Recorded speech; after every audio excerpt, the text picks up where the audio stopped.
company. Powered by the Montana Television Network. This is the 530 News on Q2, Montana's news leader. Good evening and thanks for joining us. I'm Russ Riesinger. And I'm Jeanelle Slade. Billings residents now getting a chance to weigh in on a multi-million-dollar project to help ease traffic issues in the Heights. Well, despite missing out on a $19 million grant, the Inner Belt Loop plan connecting Wicks Lane to the top of Zimmerman Trail is moving forward, and the public will help decide what that commute will eventually look like. Now, that plan is for a 2-lane, 7-mile road from Wicks Lane to the Heights to Zimmerman Trail and Highway 3. The company working for the project says it's a unique opportunity for Billings. Q2's David J. is standing by now with more. David? Well, Russ, Jeanelle, the project manager, says what makes this special is the Inner Belt Loop is a new road on undeveloped land. With that comes a chance for the public to comment on the look of the road. Phase 1 of the Inner Belt Loop is Skyway Drive from Wicks Lane out to Alkali Creek. That has been built. Phase 2 is 6 miles of the road from Wicks out to Highway 3. The location and access have been determined, and now Sanderson Stewart is looking for input on several ideas, including on the shape and how the road feels, how it's accessed, and stormwater and trails.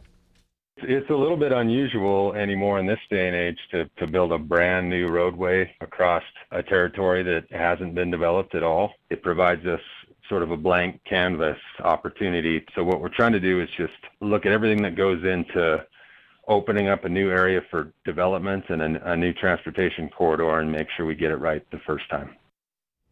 Also, at last night's meeting, Mayor Bill Cole announced that Billings was not chosen for one of the U.S. Department of Transportation build grants. If Billings had received the $19 million grant, it would have helped with the Inner Belt Loop and the Marathon Loop Trail. Jeanelle, Russ? All right, thanks, David. Well, the grant that folks here in the Magic City were hoping for instead went to Missoula. That funding being characterized as orderly development on the city's west side.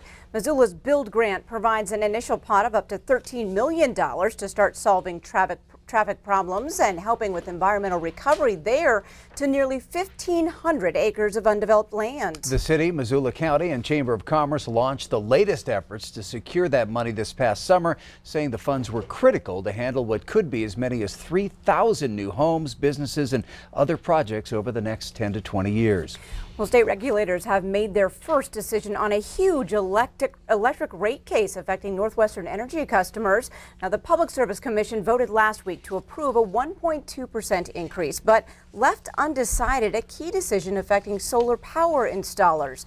Now, the average increase for Northwestern's 375,000 customers will be about $8.40. Northwestern initially asked for an increase about 6 times higher, but in May agreed to the lower amount as part of a settlement with consumer and customer groups. The PSC vote last week approved that settlement. However, the PSC has yet to rule on Northwestern's request to change how it charges customers with rooftop solar power systems. Solar power advocates say the Northwestern's proposal will make new rooftop systems uneconomical. Now, the commission is expected to vote on the solar power rates by the end of this month. The CDC releases a new report on vaping-related illnesses each Thursday, and in that report, 2 more cases from Montana. This brings Montana's total to 7 cases, including a teenager who died in October. These 2 new reports originate out of Cascade County, one teenager and another a young adult in their 20s, both with a history of vaping. One was hospitalized back in September, the other treated in an outpatient setting in August. The Montana Department of Public Health and Human Services says both are now recovering. Well, nationwide, the CDC says there are now more than 2,000 cases from 49 states, Washington, D.C., and 1 U.S. territory. 39 deaths have now been reported in 24 states. The average age of those who've died is 53, but the ages range from 17 to 75 years old. The CDC says the latest national and state findings suggest products containing THC, particularly those obtained off the streets or from other illicit sources, are linked to most of the cases and play a major role in that outbreak. Well, over in Bozeman, Montana State University's fall report card is in. And taking a look at the stats, it shows MSU is somehow keeping ahead of the nationwide trend of drops in university enrollment. MTN's Cody Boyer was on campus today to find out why.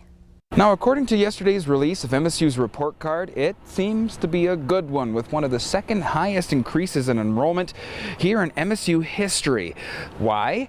Officials say there's a multitude of reasons. We're seeing a lot of positive indicators at Montana State University. When we were in school, it's safe to say many of us, college students included, wished we had good report cards. According to MSU officials, this one is one of their best in a decade. We're seeing high retention rates, we're seeing increases in our graduation rate, and if you look at our performance over the past 10 years, we're seeing marked jumps. According to the report, enrollment has climbed almost exactly 4,000 students over the last 10 years, from 12,764 to 16,766. And this fall's enrollment is the second highest in campus history. Those are signs of student success, that we're getting students to their degrees successfully so they can go out and start their careers. Many students here who came from out of state say it's access to technology like this.